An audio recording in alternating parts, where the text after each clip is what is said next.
I want you all to know that I recorded an entirely separate video. I did a video on the Fat Files' new video on Five Guys. And I don't know when it happened, but OBS decided to fuck up and reset my microphone input.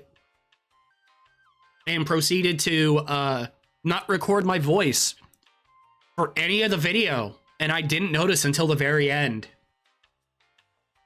I am so fucking pissed. Like, that was a really fucking good video. And that happened. So that's fucking fun. So today, instead of that, we're doing what I was going to plan on for tomorrow. Completely wrong history facts that you may still believe by chat history. Already, I mean, I was already going to check it out. Already seemed interesting. It just sucks that it came off the back of OBS deciding to fuck over my audio settings. Either way, check out the original. It's down below. Let's jump in. History facts that are wrong. Yeah, I was gonna say, I don't think they were built by slaves. This is probably one of the first things we all learned about in school when discussing ancient Egypt. Tens of thousands of slaves enduring endless hours of intense, forced physical labor while barely being fed or provided with adequate water. Drop a sack of sand, chisel something at the wrong angle, devout masochist, you're getting a whipping. Well, it's all poppycock. While there were slaves, they were mainly prisoners of war or household servants who tended to their landlords, but they weren't really part of the main labor force. Instead, laborers in ancient Egypt were conscripted using the corvée duty system, a way to pay off taxes through manual labor. According to the book, The Pyramid Builders of Ancient Egypt, which discusses the pyramid builders of ancient Egypt, farmers were usually pulled from their laborious crop dusting for construction work whenever the Nile went all floody during the summer months. While the snobby rich upper class folk avoided manual labor by just paying off their tax burden, them smelly poors were tasked with construction of temples, tombs, and pyramids. Laborers who worked on the pyramids, as well as other large structures way back in the ancient times, were actually well provided for. This makes sense, as having a weakened labor force due to neglect or malnourishment, it doesn't really pay great dividends. Can't exactly move giant rocks when you're completely emaciated. Small villages have been discovered built specifically. Okay. Yeah, I think I mentioned this in a video. I don't remember which video, but I'm not sure if I cut it out or not. Or whatever, but yeah, I was gonna say, it doesn't make sense on if you're building this big marvel, why would you do that, you know? For housing laborers. These sites also contain various animal bones and plentiful bread jars showing a high-quality diet. But of course, the system wasn't perfect. No, of course not. Classic upper-class corruption, sometimes things didn't always go right for these laborers, but they had the power to stand their ground.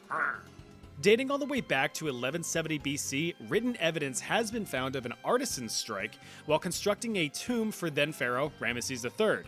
The artisans complained about a lack of promised rations and outright refused to continue their work, dropping their chisels and their hammers to march right up to the ruling class's temples to make their demands. What do we want? Food! When do we want it? Food! After chit-chatting with the local vizier, the workers were able to secure the rations and continued their work. Now don't get me wrong, the labor that these guys endured was back-breaking, extremely strenuous, and downright exhausting, but they weren't outright enslaved or mistreated, as historians previously thought. Yeah. We've all heard the legends about King Tut's tomb, right? If you disturb an ancient king's burial grounds, you'll be cursed, doomed to die a horrible death. Well, it's not so. You'd probably cough a bit from inhaling millennia-old mummy powder, but that's about it. Now, there has been evidence of some ancient tombs inscribed with curse-like carvings. For example, ancient warlord and Egyptian noble Ankh-Tifi wrote that, quote, "Any ruler who shall do evil or wickedness to his coffin, may the gods not accept any goods he offers, and may his heir never inherit." Similarly, an inscription on the tomb of 10th century BC ruler Kentika Ikeki warns that any impure men who enter this tomb, there will be judgment. An end shall be made for him. I shall seize his neck like a bird, and I shall cast the fear of myself into him. Now, in a culture that was super superstitious, anyone coming across warnings like that would be like, "Oh shit, a ghost!" prompting them to 180 right out of the room. When King Tut's tomb was discovered in 1922, no such written reprimands or warnings were ever found. In reality, the rumor of King Tut's curse revolves around one George Edward Stanhope Molyneux Herbert, 5th Earl of Carnarvon, a rich... Give me 1 second. All right, I'm back. Sorry, I was on the phone call with my sister. Rich English white dude who funded the whole expedition that led to the discovery of the Sandy sarcophagus. He died a whole 4 months after the opening of the tomb. After which a journalist did what journalists do and printed a whole bunch of sensationalized fake news. Of course. Lord Carnarvon's death Why not? to an inexplicable curse. To no surprise, the media ran with it, making claims of a written curse being uncovered with the tomb, though this never happened. So how did Lord Carnarvon die? Heart He got attack. bit by a mosquito. The resulting bump was accidentally slashed while he was shaving, making a pretty nasty cut that later got infected. The old chap died of blood poisoning at the age of 56. Dedicated believers That have tried to sucks. attribute other deaths to the curse, but they're really grasping for straws. Of the 58 people who were present at the opening of the tomb, only 8 had died within a dozen years of the discovery, and by various means ranging from cancer to murder to natural causes. The majority of the men went to live on full, healthy lives. At least they didn't steal any spooky slabs. That might have been a different story. When you think of Spartans, you probably think about them slippery, shiny hunks of warrior man meat as portrayed on the silver screen. A society of strict and slightly. viciously trained, bloodthirsty warriors who could decimate any opposing army. But while you're thinking about oiled up, shirtless, muscular men, you might question if this portrayal is historically accurate. It's not. In reality, the Greek city-state of Sparta had no professional army. Although growing up with militaristic training, the purpose was not to create warriors, but perfected, hardened, and respectable citizens who could serve to defend their homeland if need be. That little element of perfection is where some rumors of Spartan eugenics come in. It is believed that ancient Spartans practiced infanticide, the act of killing deformed or undesired babies as a way to strengthen the Spartan society.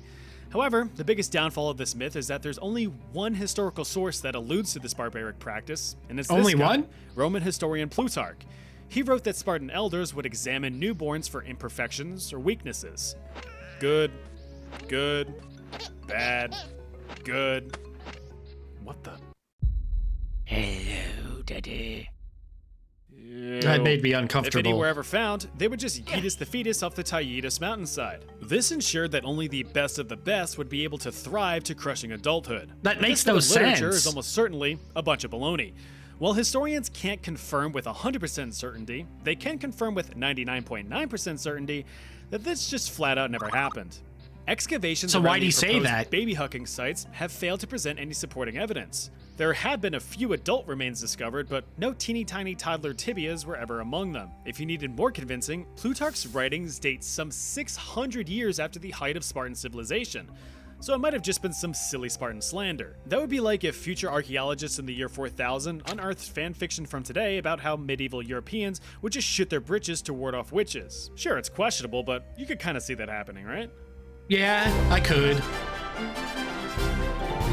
Despite what you And no, actually, this one, I think it's, why would they? Why would they have their slaves, their, more often than not, prize slave, die? They didn't want that, so why? may think, death was not the goal of gladiator battles in the Roman Colosseum. If it was, Rome would have run out of them real quick. Exactly. Now keep in mind that the Colosseum was active for over 400 years, hosting a plethora of different events ranging from gladiator battles to public criminal executions to full-fledged naval battle reenactments with the entire Colosseum being flooded. Pretty That's wild, cool. right? I didn't know that. That's Gladiator actually battles were basically the insane. equivalent of today's UFC or boxing matches, just with swords and spears instead of fists. These fights were spectacles of sport, and the gladiators were the athletes. You had some super famous gladiators, rookie gladiators, and everything in between. Yeah. While some gladiators were slaves, criminals, or prisoners of war fighting for their chance of freedom, most of the big old brutes fought for fame and fortune, or just the high-octane dopamine rush of Okay, being able to that literally I did stab not someone in know. the kidney and getting praised for it. Roman citizens were hyped to watch two dudes duke it out in a sweaty, sandy, sassy struggle of strength. But things were a lot more I mean, to be fair, we're also super hype about UFC and boxing matches, so I mean, exciting than just the vanilla missionary position 9-to-5 white picket fence 1.5 children ass sword and shield type gladiators. Nope. Actually, there were about 30 different types of gladiators ready to clang and bang away at each other. You had your dual-wielding Demochirus, the trident-chucking Riciarius, the silly-looking Caesar, and the alls-out, balls-out Cestus, among other DLC characters. So imagine that you're living your boring Roman life, sitting in your boring Roman house, scratching your boring Roman balls when you suddenly catch wind of the gladiator battle of the century. Two andabate pitted against each other. You'd lose your shit. Yeah, I would. Because andabate were condemned criminals fighting each other completely blind.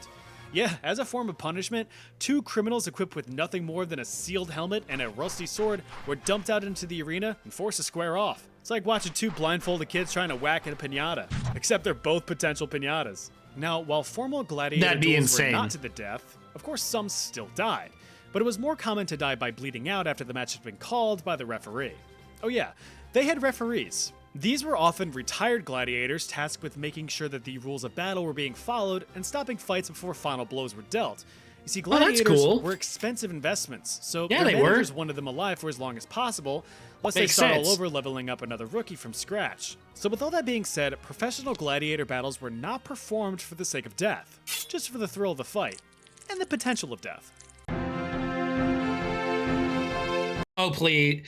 Like, that makes sense. I mean, don't act as if, like, the best, like, we all watch, like, if you watch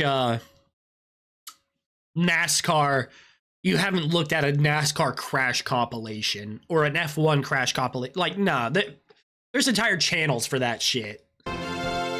Ancient myths are tough for modern historians to interpret, as historical writers across time have their own biases. Depending on how they felt about a certain historical figure, they could cement their legacy in history as a smart fella or a fart smella.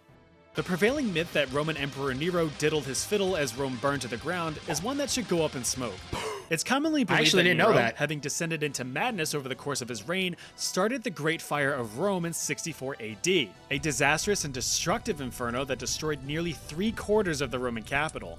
Accusations claim that Nero didn't really like the look of Rome and wanted to rebuild it in his own vision with a lavish and gaudy golden palace, so a conveniently timed fire would have been a great opportunity to do so. The fire is suspected to have started in a shopping district stockpiled with flammable goods. Once the fire started, it was nearly impossible to contain. Goods. Rome was a dense city. Streets were narrow, housing structures were wooden, and the wind was a-blowin'. This set of conditions provided the perfect Great Fire of London for the big old fire to really roar.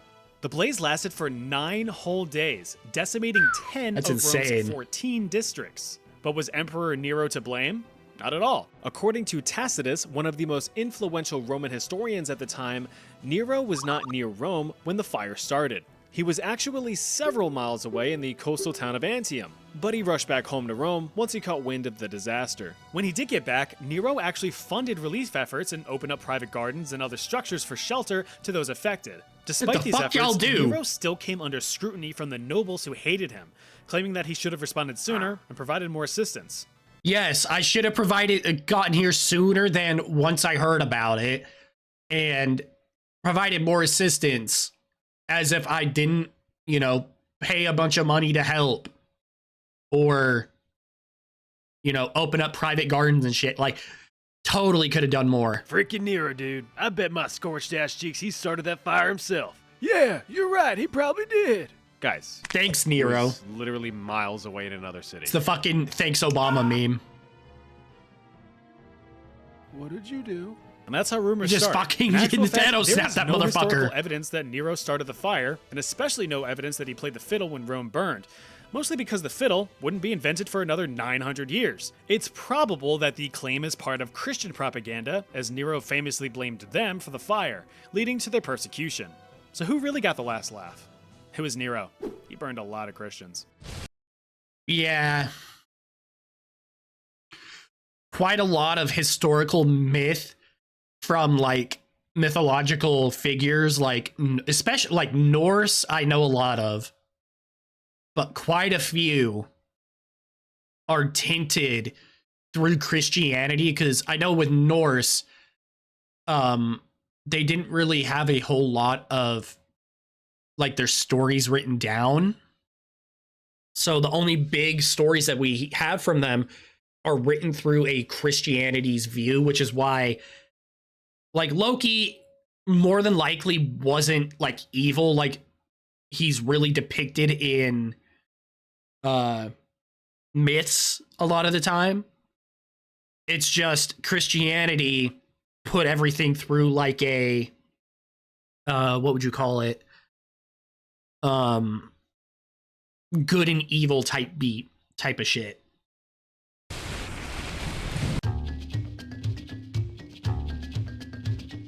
It's possible that your middle school history textbooks may have toyed with the idea that ancient Aztecs, or even the greater Mexican people as a whole, saw the invading Spanish conquistadors as godlike figures. More specifically, history has suggested that the Aztec ruler Moctezuma, or Montezuma, however you want to pronounce it, believed that the arrival of the Spanish coincided with the prophesied return of Quetzalcoatl, the Mesoamerican feathered serpent god of creation. But we now know that it's all, as the Spanish say, Thought it was pronounced Quetzalcoatl.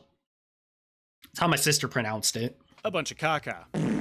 It's certainly true that the native Mexican people were stunned and confused by the appearance of the foreign invaders with their fancy horses, gunpowder, and white skin, but there's no evidence explicitly And stating armor, that I they would were thought assume. of as gods. Letters written by Hernan Cortés himself about his conquests never mention being mistaken for or being interpreted as a god in any way, shape, or form. And this is further supported by the writings of Spanish conquistador Bernal Diaz del Castillo, who chronicled Cortez's conquests in real time. One passage highlights a conversation between Cortez and Moctezuma in the Aztec capital of Tenochtitlan. Conversation basically had Moctezuma being like, yeah, people around here think I'm a god, that I'm all about gold and silver and precious stones, but look, you see that? Flesh and blood, my dude. We're both the same. I know that you're just a bunch of foreigners and not some otherworldly divine beings. That would just be silly. To which Cortez replied, so where did this idea come from? Well, it actually started to surface decades after the Aztecs were conquered. Publications of Spanish conquests alluded to the idea that Cortez and his men tried to pass their weapons off as magic and their horses off as intelligent, aggressive beasts. So it was mainly a sensationalized retelling of events, portraying the Mexican people as more feeble-minded, all while embellishing the Spanish image. I mean, yeah, classic propaganda shit. Also, it wouldn't surprise me if they did actually do that because, hey, new shit, let's try to freak them out or something. I mean, As it turns makes out, sense the to me. Aztec weren't bamboozled by some distrustful deity. The Spanish completely steamrolled the Aztec with the help of guns, alliances to Aztec rivals, and every European explorer's iconic weapon, disease. It was less, oh my god, and more, To be fair, that's like a majority of any European fighting any indigenous tribe, really. Like, look at America. I mean, you could always find a tribe to help you because a certain if one tribe was trying to kill like settlers or whatever, guarantee you there was another tribe that had issues with them, so it's the enemy of my enemy is my friend type beat. Like, that is constant. They weren't peaceful as like a lot of people would like you to believe. No, they were very war hungry. It's humanity in general. We are very war hungry. The Great Depression was truly a financial disaster, not only for the US, but for the entire globe. Most of you out there might recall learning that the stock market crash of 1929 caused the Great Depression, but in reality, it was just the signal that shit had hit the financial fan. Nothing more than a devastating effect from a much more threatening underlying cause. If you're unaware, the world economy is a constant struggle for balance of supply and demand, with price being the end result. Lots of demand and no supply, prices go up. Lots of supply but no buyers, prices go down. Sure, that's a bit oversimplified, but you get the idea. The Great Depression was a catastrophic chain of events stemming from U.S. overproduction of goods. You see, in the early 1920s, I'm assuming that was a reference to oversimplified. I'm not sure, though. the world had entered a time of peace at the end of World War I. This led to an industrial boom. Not for war machines, but for consumer goods. Mass production was going wild, and factories were farting out new products like crazy. To sell these products, companies began aggressive advertising campaigns. The news, radio, magazines, and everything Lucky just Strikes. screamed in your face I used to buy smoke the those. latest and greatest doohickey. And the people did. But how could customers afford all of this lavish spending? Yup, the establishment Oh. of consumer credit. Cars, appliances, clothes, homes, all purchased on credit. But the United States was not the only beneficiary of a peacetime economy. European and Asian markets began producing their own goods, selling these products to the US for cheaper prices, which caught the eyes of consumers looking to save a few pennies here and there. The big American companies, seeing potential profits leaving their grubby hands, were pissed and lobbied Congress to protect their interests. In order to do so, the Fordney-McCumber Tariff of 1922 was passed. This raised American tariffs across the board, increasing the consumer cost of foreign goods as to thin out the competition and force Americans to buy American products. This sounds familiar. I wonder why. Europe and Asia promptly responded in kind, and soon a tariff war commenced. All this sounds a bit familiar, doesn't it? Yeah, it Now, does. in order to keep a super long story super short, here's what happened next. Demand shrank as American companies and farms overproduced their goods. Too much stuff and no one to buy it means less sales. Less sales means less profit for these companies, and with less company profit, that means they're going to start handing out some pink slips. With lots of people laid off, lots of people have less money to spend, so companies lose even more money, and if they lose enough of it, they go bankrupt. Now, when companies went bankrupt, at least back in the 1920s, Big cascade the of banks that bullshit. supported them failed. And when the banks failed, people's money straight up vanished, thanks to the lack of FDIC insurance. Everyone loses their shit and rushes to withdraw money from whatever banks are still standing, but there's not enough physical. Yep, I've heard stories of people who were helping like their grandparents or parents who had lived through that time, not trusting banks, and literally like after they died or they were like helping them clean out a house or something like that, and they would find money stashed everywhere, in the couch, inside mattresses, as if it's like a drug den. And they'll be like, "No, mom, you gotta put this in the bank. It isn't safe to just keep it around your house." And they refuse to because they lived through this, or their parents did. So they grew up not trusting the bank and keeping all their money in one spot in their house. Cash Which, to meet that understandable. demand. Now, all of a sudden, no one has money. So what happened to it all? The banks lent it out to all the rich people, placing speculative bets on the stock market. Now, when there's a lot of market speculation, stock market prices get unreasonably high. Unreasonably high prices aren't very sexy, so no one else wants to buy them. Instead, they sell to take profits. But when these profits are taken, that stock price drops. When stock prices drop, any remaining shareholders lose potential profit, which is no bueno. So they panic sell whatever shares they have. And so it when there's enough drops. seller momentum across the board, the entire stock market crashes. So banks have failed, blue-collar workers have lost their life savings overnight, millionaires have lost their fortunes, factories have folded, and farmers have hung up their tools.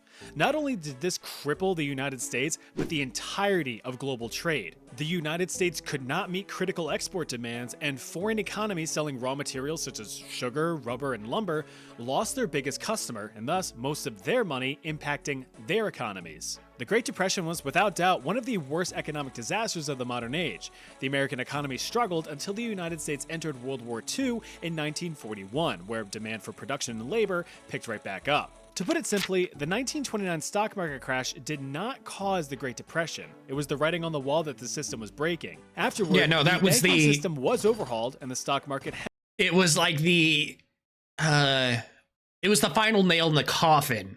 I think is appropriate. heavily regulated to prevent history from repeating itself.